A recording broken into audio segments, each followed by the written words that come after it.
우리가 지금 계속 묵상하고 있는 레위기에는 크게 5가지 제사가 나옵니다. 그리고 지금 레위기 구조를 보면 1장부터 6장 7절까지는 5가지 제사에 대한 기본적인 설명이 나옵니다. 그리고 나서 다시 그 5가지 제사에 대해 추가적인 규례가 나옵니다. 오늘 본문은 그 중에서 속죄제와 속건제에 대한 추가적인 규례입니다. 오늘 본문 말씀을 조금 구분해 보면 24절부터 29절까지는 제사장이 먹을 수 있는 속죄 제물에 관한 내용이고, 또 마지막 그 30절은 제사장이 먹을 수 없는 속죄 제물에 관한 내용입니다. 그럼 본문 우리 25절 말씀을 함께 읽겠습니다. 25절 말씀입니다. 아론과 그의 아들들에게 말하여 이르라. 속죄제의 규례는 이러하니라. 속죄제 제물은 지극히 거룩하니 여호와 앞 번제물을 잡는 곳에서 그 속죄제 제물을 잡을 것이요.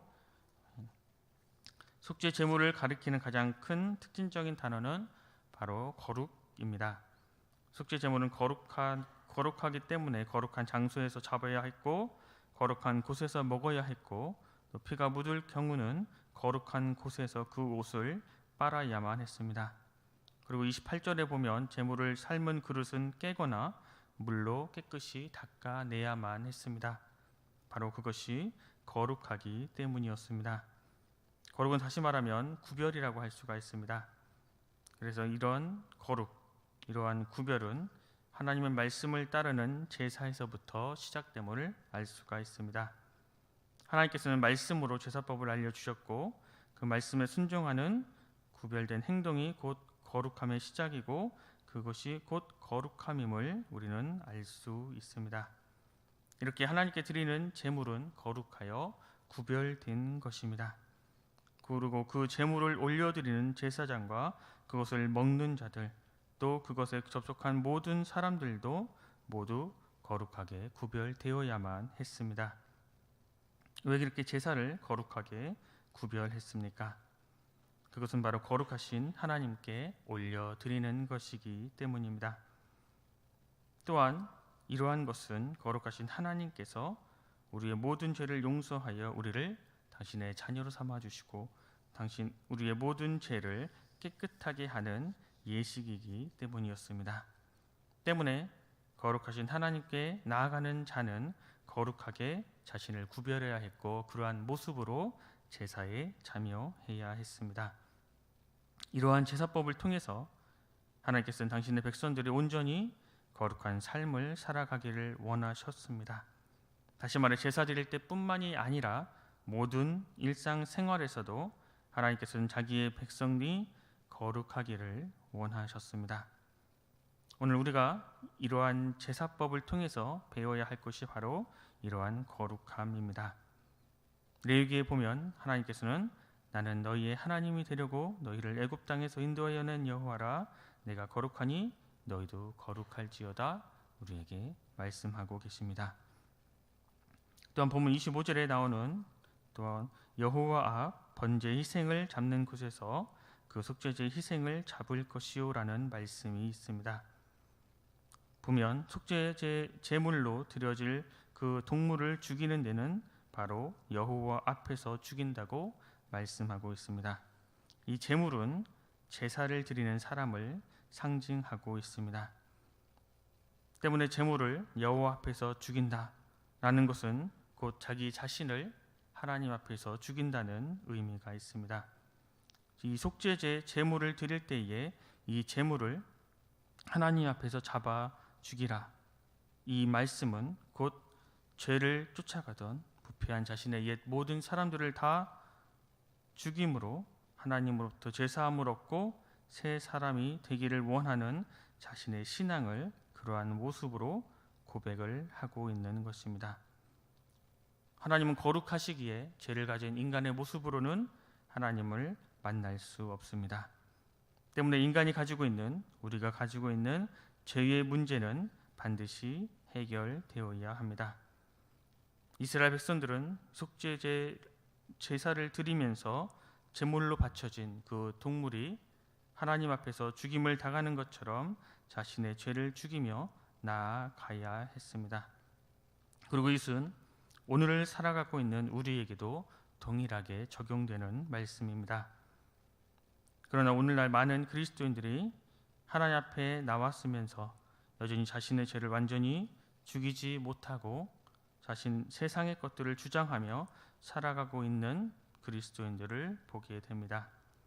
하나님 앞에서 죄를 회개하고 자복하고 애통하는 심령으로 나가기보다는 도선적이고 이기적인 모습으로 계속해서 죄를 짓고 그러한 죄의 모습들을 즐기며 살아가고 있는 사람들이 많이 있습니다.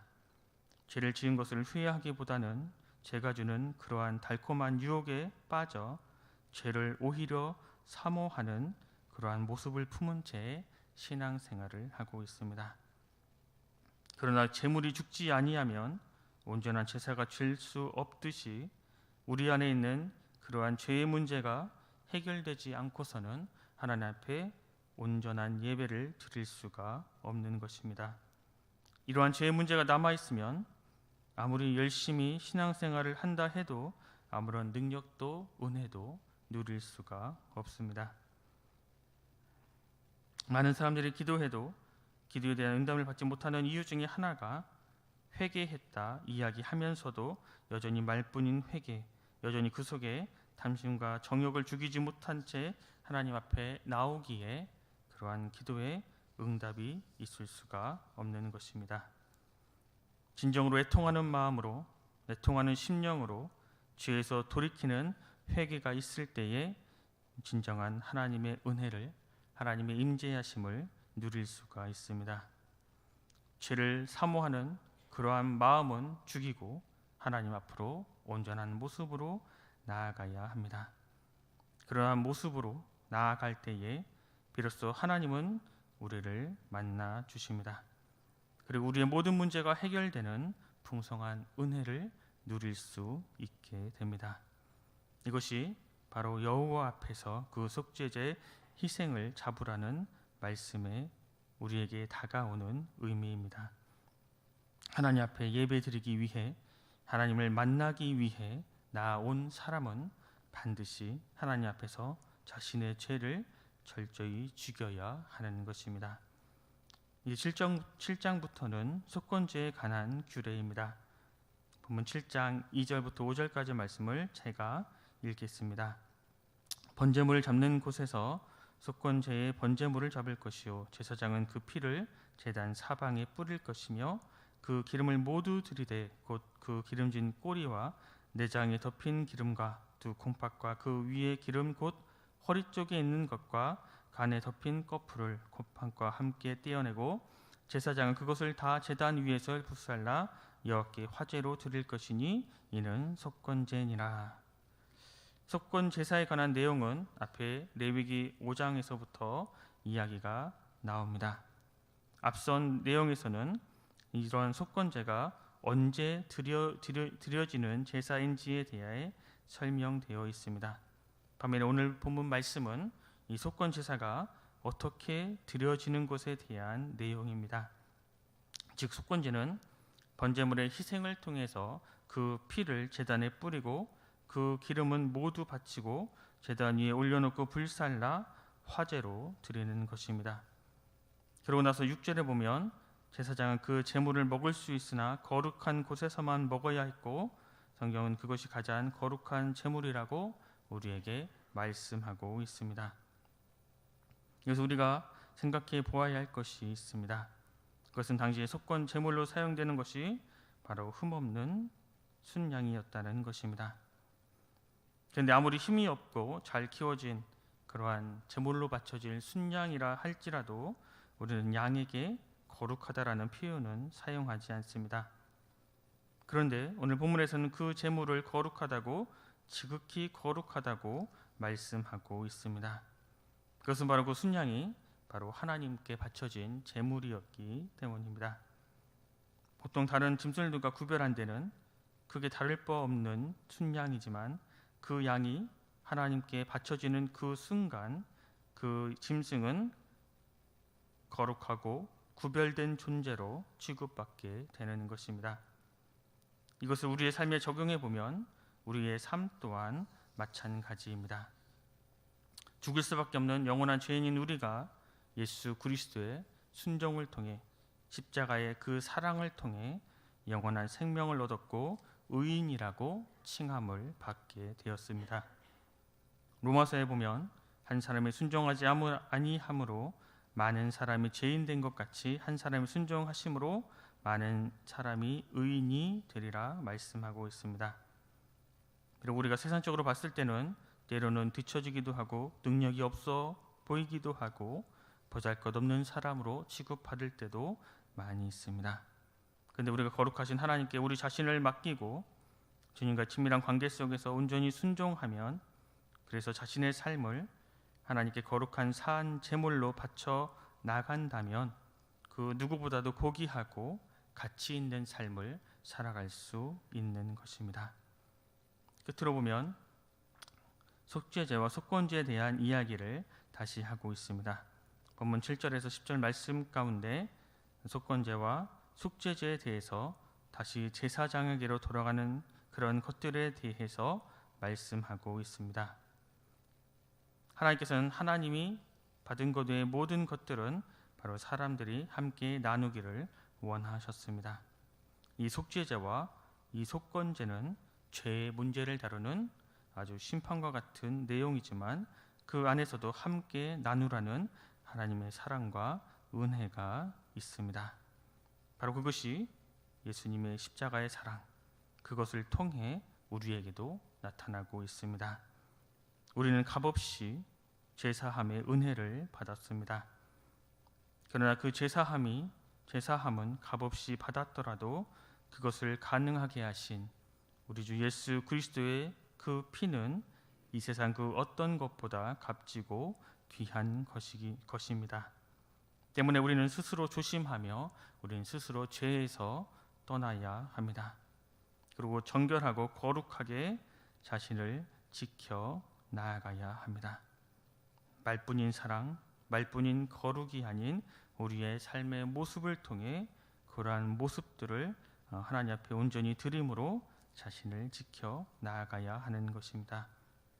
그렇게 우리의 거룩한 삶의 모습들을 통해 하나님께 영광 올려드리고 우리의 거룩한 모습들을 통해서 하나님의 살아계심을 증거하며 살아가는 진천은성교회 모든 성도님들이 되시길 간절히 소망합니다.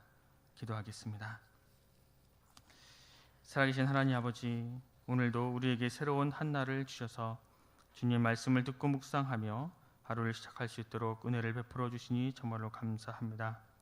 주님, 오늘 이 하루도 주님 앞에 깨어 있게 하시고 삶으로 예배를 드림으로 주님을 기쁘시게 하는 참 예배자로 살아가게 하여 주시옵소서.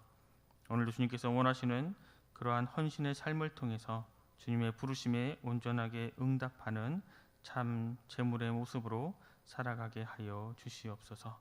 주님의 말씀을 왜곡하고 불순종하는 그러한 부정한 모습들은 모두 벗어버리게 하시고 주님의 말씀에 순종하며 거룩한 모습으로 살아감으로 하나님의 거룩하심을 우리의 삶을 통해 입증하는 거룩한 그리스도인의 모습으로 살아가게 하여 주시옵소서.